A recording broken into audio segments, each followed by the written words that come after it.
Welcome to study zone PC की तरफ से सभी साथियों को प्रेम कुमार का प्यार भरा अभिवादन व नमस्कार। दोस्तों, आज मैं 6 दिसंबर 2022 डेली करंट अफेयर लेकर उपस्थित हूं। सबसे पहले सबसे तेज जानकारी, नवीनतम जानकारी, नवीनतम अपडेट, नए क्वेश्चन मेरे चैनल पर। तो दोस्तों, वीडियो को देखें और अपने साथियों को फेसबुक, इंस्टाग्राम, टेलीग्राम और व्हाट्सएप ग्रुपों पर शेयर करें। वीडियो का कंटेंट बेहतरीन है, बेहतरीन जानकारी है, विस्तृत जानकारी है, नवीन क्वेश्चन है। तो आप इस वीडियो को देखने के पश्चात ज़्यादा से ज़्यादा साथियों को शेयर करें। फर्स्ट क्वेश्चन, हाल में 2022 के पद्म भूषण से किसे सम्मानित किया गया? दोस्तों, निम्न ऑप्शनों में ऑप्शन सी सुंदर पिचाई इस प्रश्न का सही उत्तर है। Option C. भारतीय मूल के अमेरिकी नागरिक सुंदर पिचाई को व्यापार और उद्योग श्रेणी में वर्ष 2022 के लिए पद्म भूषण से सम्मानित किया गया। उन्हें यह सम्मान अमेरिका में भारत के राजदूत तरणजीत सिंह संधू ने प्रदान किया। पिचाई को अमेरिका के सैन फ्रांसिस्को में उनके परिवार के करीबी सदस्यों की उपस्थिति में भारत के तीसरे सबसे बड़े नागरिक सम्मान पुरस्कार से सम्मानित किया गया। पिचाई ने संधू से यह सम्मान स्वीकार करते हुए कहा कि मैं इस सम्मान के लिए भारत सरकार और भारत के लोगों का हृदय से आभारी है। सुंदर पिचाई गूगल और अल्फाबेट के मुख्य कार्यकारी अधिकारी सीईओ हैं। दोस्तों, ये हैं सुंदर पिचाई। नेक्स्ट क्वेश्चन, हाल में दिव्यांग विभाग बनाने वाला देश का पहला राज्य कौन सा बना? गाइस, इस प्रश्न का सही उत्तर है ऑप्शन डी, महाराष्ट्र।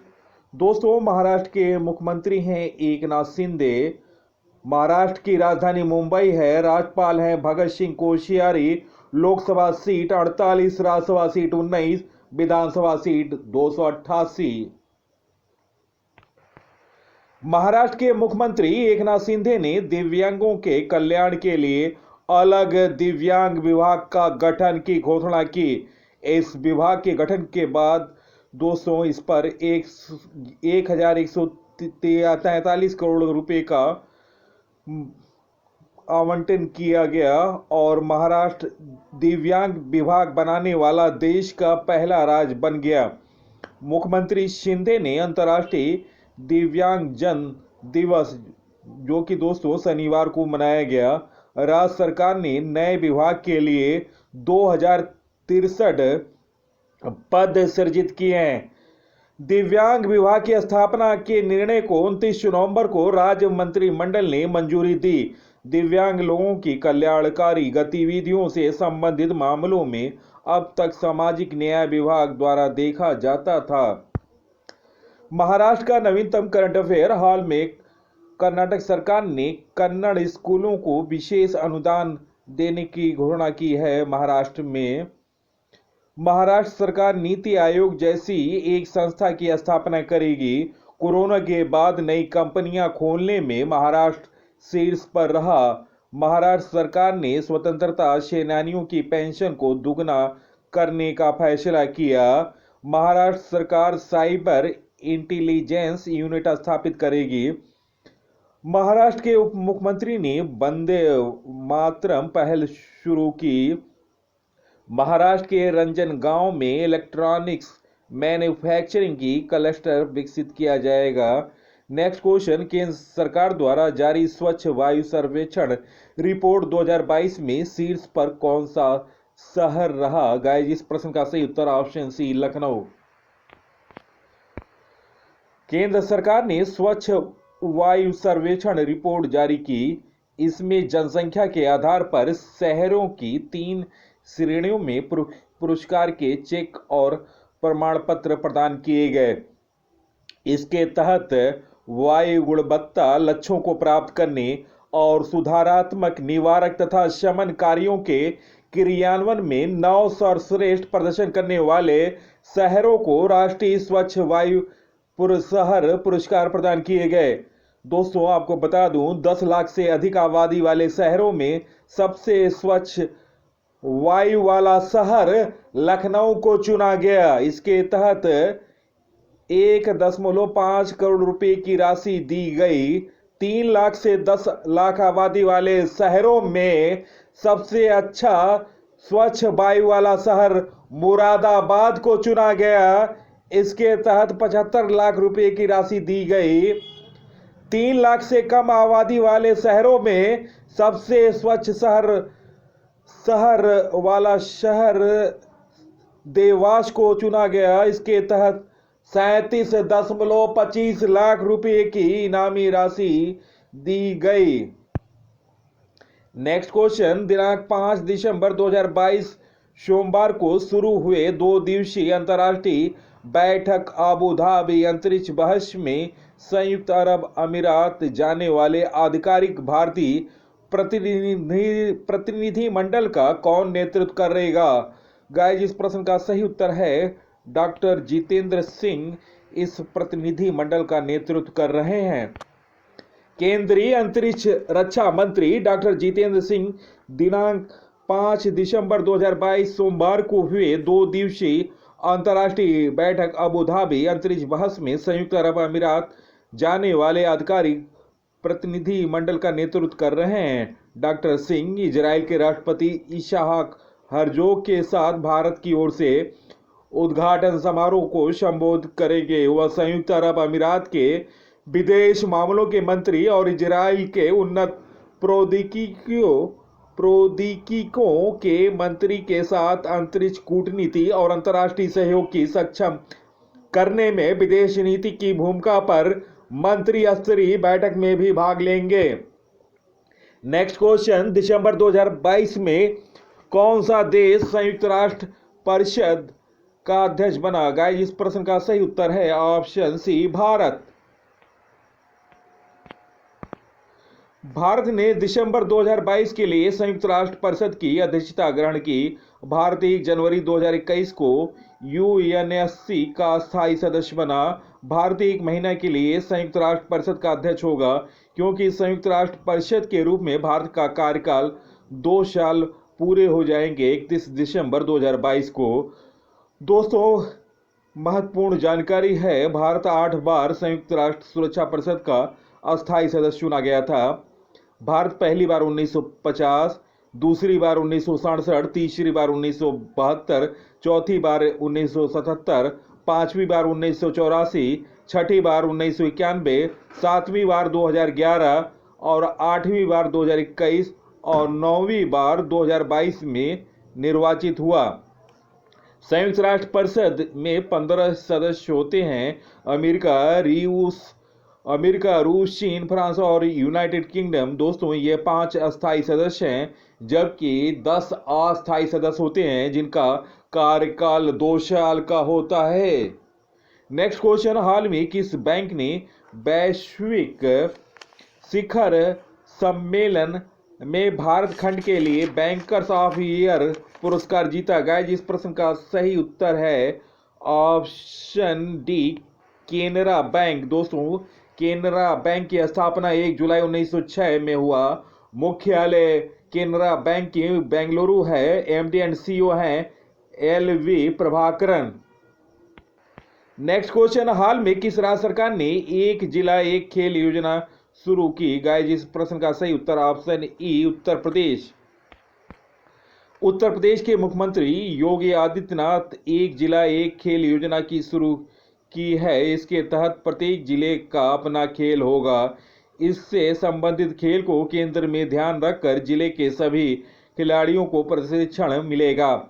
एक जिला एक उत्पाद ओडीओपी की तर्ज पर अब उत्तर प्रदेश में हर जिले के विशेष खेलों को विकसित किया जाएगा।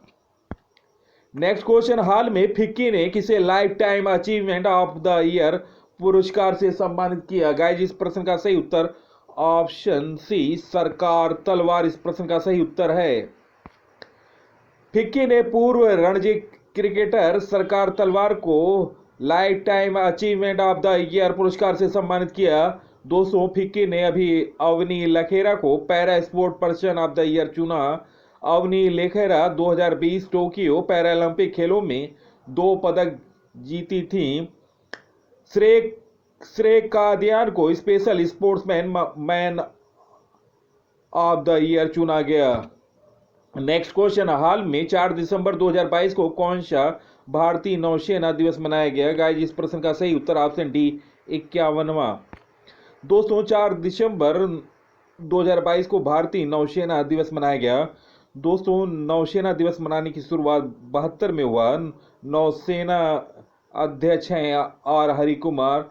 और दोस्तों भारतीय नौसेना 1612 में अस्तित्व में आई थी और 1950 में भारतीय नौसेना का पुनर्गठन हुआ। 1971 में पाकिस्तान ने 3 दिसंबर को भारत पर हमला किया और इसके जवाब में भारत ने 4 और 5 दिसंबर को हमला करके सैकड़ों पाकिस्तानी जवानों को मार गिराया था और इसे ऑपरेशन त्रिशूल नाम दिया गया था। नेक्स्ट क्वेश्चन, हाल में कौन सा देश फीफा वर्ल्ड कप 2022 कतर में ऑस्ट्रेलिया को हराकर 10वीं बार क्वार्टर फाइनल में पहुंचा? गाइस इस प्रश्न का सही उत्तर option D Argentina. FIFA world के दूसरे क्वार्टर फाइनल में अर्जेंटीना ने ऑस्ट्रेलिया को 2-1 से हराकर 10वीं बार क्वार्टर फाइनल में जगह बनाया। दोस्तों अब उसका मुकाबला 9 दिसंबर को नीदरलैंड से होगा। और दोस्तों कप्तान अर्जेंटीना के लियोन मेसी ने अपने 1000वां मैच खेला जिसमें उन्होंने 1 गोल किया। 35वें मिनट में लियोनेल मेसी ने अर्जेंटीना को 1-0 से बढ़त दिलाई और दूसरे हाफ में 57वें मिनट में जूलियन अल्वारेज ने गोल करके टीम को 2-0 से आगे कर दिया। और दोस्तों ऑस्ट्रेलिया को 77 मिनट में 1 गोल मिल गया। अर्जेंटीना के डिफेंडर फर्नांडिस से टकराकर गेंद गोल पोस्ट में चली गई। दोस्तों मेसी वर्ल्ड कप में गोल करने के मामले में पुर्तगाल के क्रिस्टियानो को पीछे छोड़ दिया। और दोस्तों यह मेसी का यह वर्ल्ड कप में ओवरऑल 9वां गोल था, जबकि इस टूर्नामेंट में मेसी ने 3 गोल किए। और दोस्तों आपको बता दूं गोल्डन बूट की रेस में इस समय फ्रांस के खिलाड़ी एमबापे सबसे आगे चल रहे हैं। अब तक फीफा टूर्नामेंट में उन्होंने 5 गोल किए हैं। खास बात है कि मेसी पहली बार नॉकआउट में गोल करने वाले सफल रहे हैं। पहली बार उन्होंने नॉकआउट में गोल किया है लियोनेल मेसी ने। नेक्स्ट क्वेश्चन, हाल में G7 देश और ऑस्ट्रेलिया ने मिलकर किस देश में तेल निर्यात पर प्राइस कैप लगाया? गाइस इस प्रश्न का सही उत्तर ऑप्शन बी रूस। दोस्तों रूस के बारे में जानते हैं। रूस यूरोप और एशिया महाद्वीप में स्थित है। रूस की राजधानी मॉस्को है। मुद्रा है रूबल। राष्ट्रपति हैं व्लादिमीर पुतिन। प्रधानमंत्री हैं मिखाइल मिशुस्तिन। यूरोल पर्वत एशियाई रूस को यूरोपीय रूस से अलग करता है। रूस की संसद का नाम ड्यूमा और सबसे लंबी नदी रूस की लीना नदी है। रूस की सबसे लंबी पर्वत श्रृंखला एल्ब्रुस पर्वत है। और भारतीय संविधान में रूस से लिया गया मौलिक कर्तव्य पंचवर्षीय योजना में रूस के समुद्री कच्चे तेल पर यूरोपीय संघ ने ग्रुप ऑफ 7 G7 में शामिल देशों और ऑस्ट्रेलिया ने $60 प्रति बैरल का प्राइस कैप लगाया। अब रूस इसे मानने से इनकार कर रहा है। अगर कोई देश इस प्राइस कैप को फॉलो किया तो रूस उसे तेल नहीं बेचेगा। प्राइस कैप क्या होता है? दोस्तों प्राइस कैप का मतलब होता है कि अंतर्राष्ट्रीय बाजार में किसी वस्तु की अधिकतम मैक्सिमम प्राइस फिक्स कर देना और आयातक देशों से कहना कि इस निश्चित मूल्य पर ही वस्तु खरीदे, जिससे निर्यातक देश ज्यादा लाभ न कमा पाए। रूस $60 प्रति बैरल का प्राइस कैप लगाता है, जबकि वर्तमान कच्चे तेल का मार्केट प्राइस 85 बैरल से लेकर $90 प्रति बैरल है। नेक्स्ट क्वेश्चन, हाल में किस राज्य सरकार ने पहले स्ट्रक्चरल ऑडिट नीति को लागू किया? गाइस, इस प्रश्न का सही उत्तर है ऑप्शन बी, उत्तर प्रदेश। दोस्तों, उत्तर प्रदेश के नोएडा में प्रदेश के पहले स्ट्रक्चरल ऑडिट पॉलिसी को लागू कर दिया गया। नई व्यवस्था में बिल्डरों को आंशिक या पूर्ण कंप्लीशन सर्टिफिकेट सीसी लेने के लिए स्ट्रक्चरल ऑडिट कराना होगा, जिसकी रिपोर्ट मिलने के बाद ही नोएडा प्राधिकरण आगे की कार्रवाई करेगा। नोएडा प्राधिकरण के अधिकारियों के मुताबिक बिल्डरों को भूखंड का आंशिक व पूर्ण कंप्लीशन लेने से पहले प्राधिकरण कार्यालय पर मानचित्र स्वीकृत कराने के लिए स्ट्रक्चरल स्टेबिलिटी रिपोर्ट प्रस्तुत करनी पड़ती है। लेकिन अब इस रिपोर्ट के साथ साथ स्ट्रक्चरल ऑडिट रिपोर्ट भी देनी होगी। इसे अब लागू कर दिया गया है। 5 साल के ऊपर हो चुकी इमारतों को AOA का स्ट्रक्चरल ऑडिट कराना होगा। इसका असर नोएडा में 63 निर्माणाधीन परियोजनाओं पर भी दिखेगा। कंप्लीशन लेने के लिए बिल्डरों को यह ऑडिट कराना अनिवार्य होगा।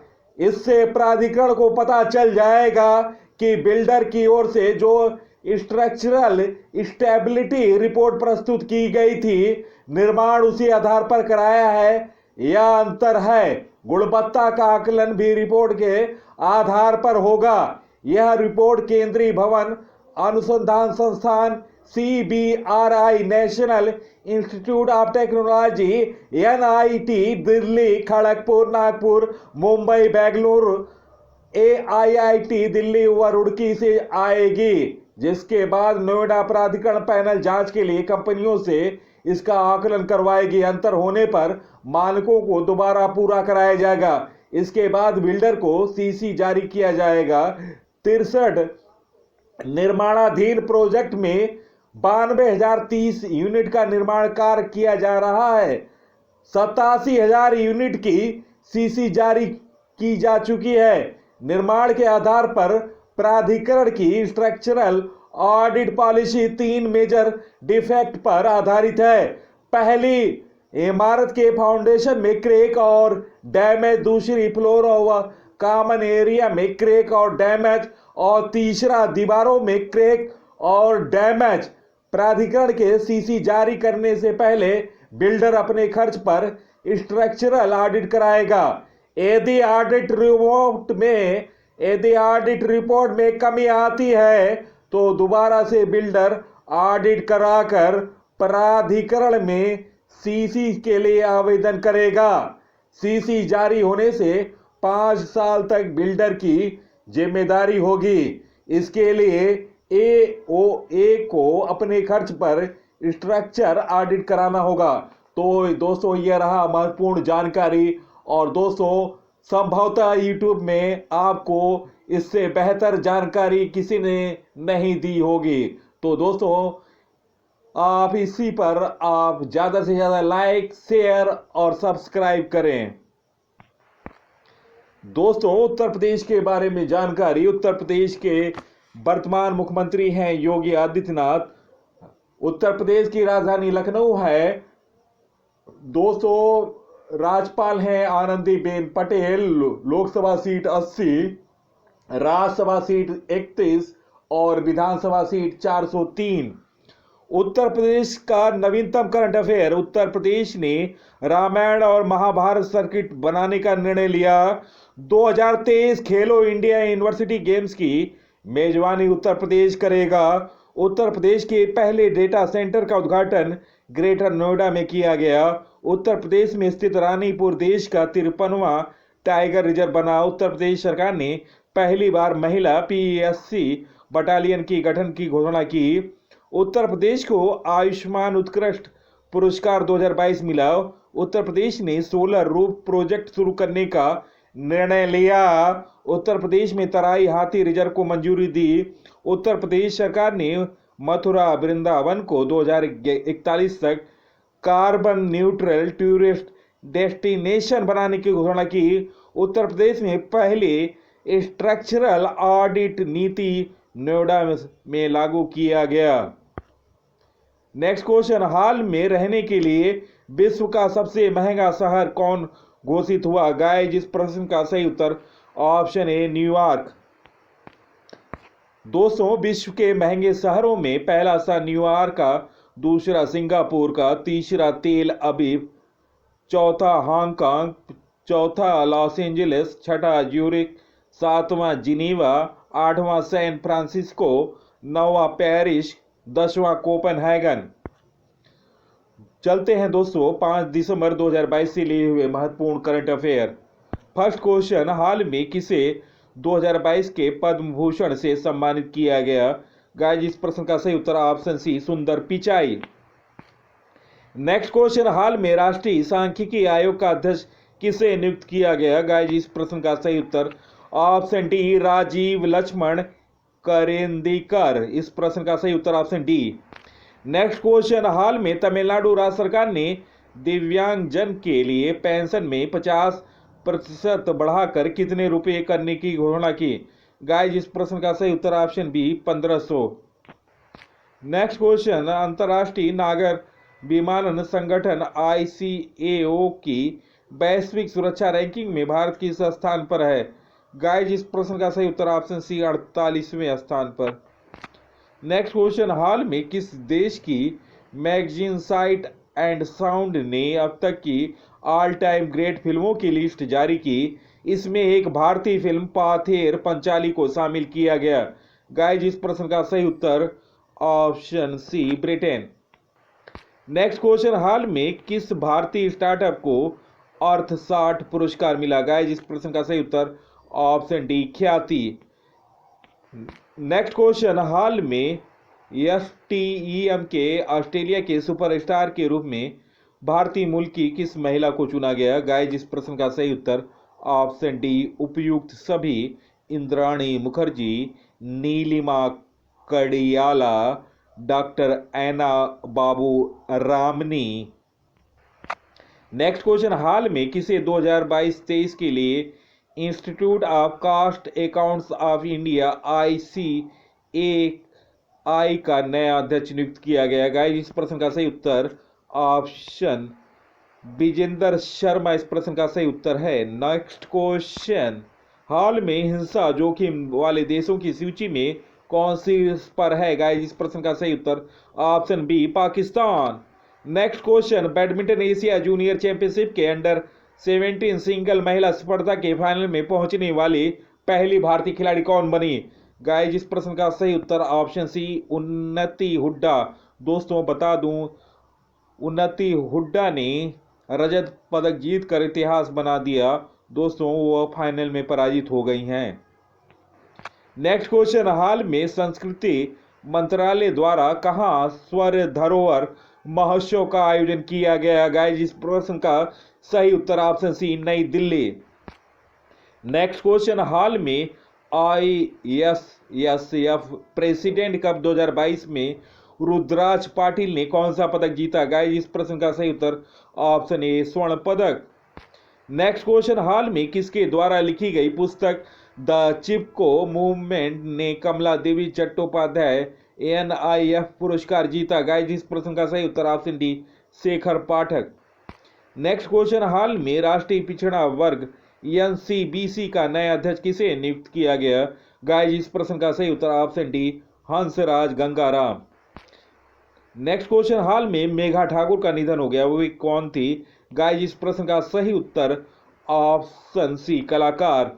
दोस्तों वह टिकटॉक की स्टार रही और दोस्तों टिकटॉक पर उनके 9 लाख फॉलोअर और इंस्टाग्राम पर 1 लाख फॉलोअर थे और इतने कम उम्र में चला जाना दोस्तों दुख की बात है, लेकिन नियति को जो लिखा है उसको तो होना है। भगवान उनके परिवार को शक्ति दे और शांति दे कि वह इस विपत्ति से निकल सकें।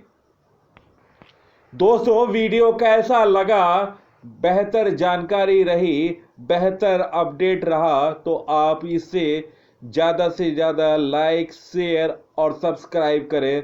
और दोस्तों इस वीडियो को आप अपने कम से कम 5 साथियों को फेसबुक, इंस्टाग्राम, टेलीग्राम और व्हाट्सएप ग्रुपों पर शेयर करें। दोस्तों बेहतर कंटेंट है, आप हमारे वीडियो सेक्शन में जाकर बेहतरीन एक से एक बेहतर वीडियो देख सकते हैं। और दोस्तों ज़्यादा से ज़्यादा लोगों को आप वीडियो को शेयर करें। सबसे पहले सबसे तेज जानकारी, नवीनतम जानकारी, नवीनतम अपडेट, नए क्वेश्चन मेरे चैनल पर। तो दोस्तों इसी के साथ मैं इस अंक से विदा ले रहा हूं। अगले अंक में आपसे मुलाकात होगी, तब तक के लिए नमस्कार, जय हिंद।